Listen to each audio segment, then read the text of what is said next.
Halo sahabat Manggu, selamat datang kembali di channel Manggu Media. Hari ini kita akan bahas topik yang super penting buat mahasiswa, logical fallacy atau kesesatan berpikir. Kalian pernah nggak sih dengar argumen yang kelihatannya meyakinkan, tapi pasti pikir-pikir kok ada yang salah? Nah, itu bisa jadi karena logical fallacy. Di video kali ini kita akan kupas tuntas apa itu logical fallacy, kenapa penting buat kalian, dan apa aja jenisnya yang sering muncul. Jadi stay tune, subscribe, like, dan nyalain lonceng notifikasinya biar kalian gak ketinggalan video-video menarik lainnya dari Manggu Media.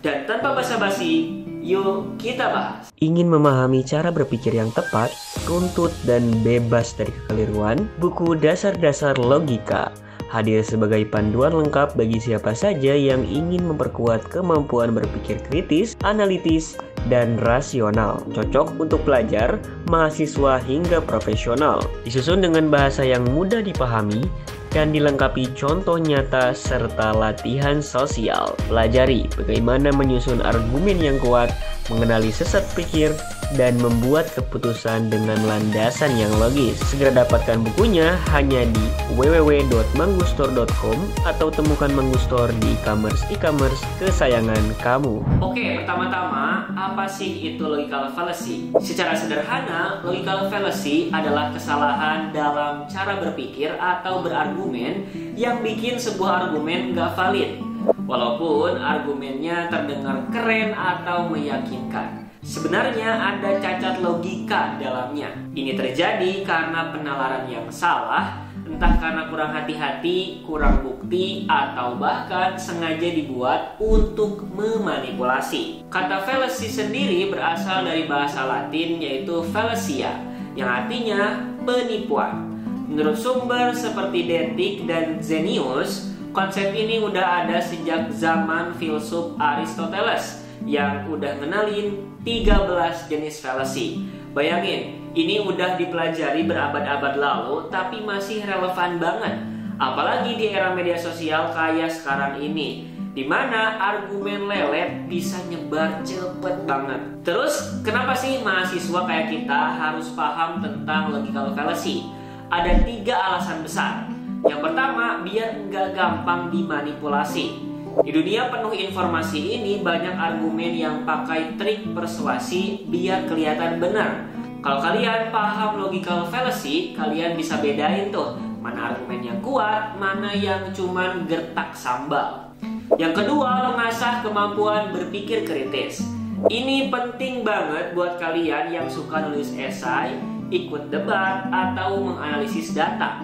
Kalian bisa bikin argumen yang lebih tajam dan gak gampang buat dibantah. Yang ketiga, hindari kesalahan sendiri. Dengan tahu logical fallacy, kalian bisa cek ulang argumen kalian sendiri. Misalnya pas nulis makalah atau presentasi, biar gak malu-maluin karena ketahuan pakai logika yang cacat. Pokoknya nih ya, paham logical fallacy itu kayak punya kacamata super buat lihat mana fakta dan mana yang cuman omong kosong doang. Sekarang kita masuk ke bagian yang paling seru nih, jenis-jenis logical fallacy. Ada banyak banget, tapi kita bakal fokus ke 7 yang paling sering kalian temuin, lengkap sama penjelasan dan contohnya biar kalian gampang ya. Siap? Yuk kita mulai. Yang pertama, strawman atau pria jerami. Ini kayak nyerang versi lelet dari argumen lawan, bukan argumen aslinya. Jadi sengaja bikin argumen lawan kelihatan lemah biar gampang diserang. Contohnya, John bilang, kita perlu rekrut tim buat bikin website. Kemudian Lola jawab, kamu cuma mau buang-buang uang. Eits, John nggak bilang gitu. Lola bikin strawman alias versi lemah dari argumen John. Kenapa bahaya? Ini bikin diskusi nggak fokus dan nggak adil. Kemudian yang kedua, bandwagon atau ikut-ikutan. Ini ngasih argumen bahwa sesuatu benar cuman karena banyak orang percaya. Padahal populer nggak selalu berarti benar. Contoh, semua orang bilang yoga itu terbaik, jadi pasti benar. Hati-hati, ini bisa menyesatkan karena nggak didukung fakta. Nah, kenapa bahaya? bikin kita ikut-ikutan tanpa mikir kritis. Yang ketiga, appeal to authority.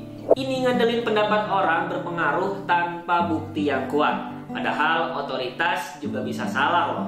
Contohnya, kakak ipar bilang opor ayam wajib dibawa, jadi harus gitu. Emang kakak ipar ahli opor apa? Harusnya cek dulu faktanya. Nah, kenapa bahaya? Bikin kita percaya buta tanpa verifikasi. Kalau ada pembahasan manggu yang keliru, jangan lupa untuk kasih koreksi, kritik, dan saran di kolom komentar ya. Dan sampai jumpa lagi di video selanjutnya.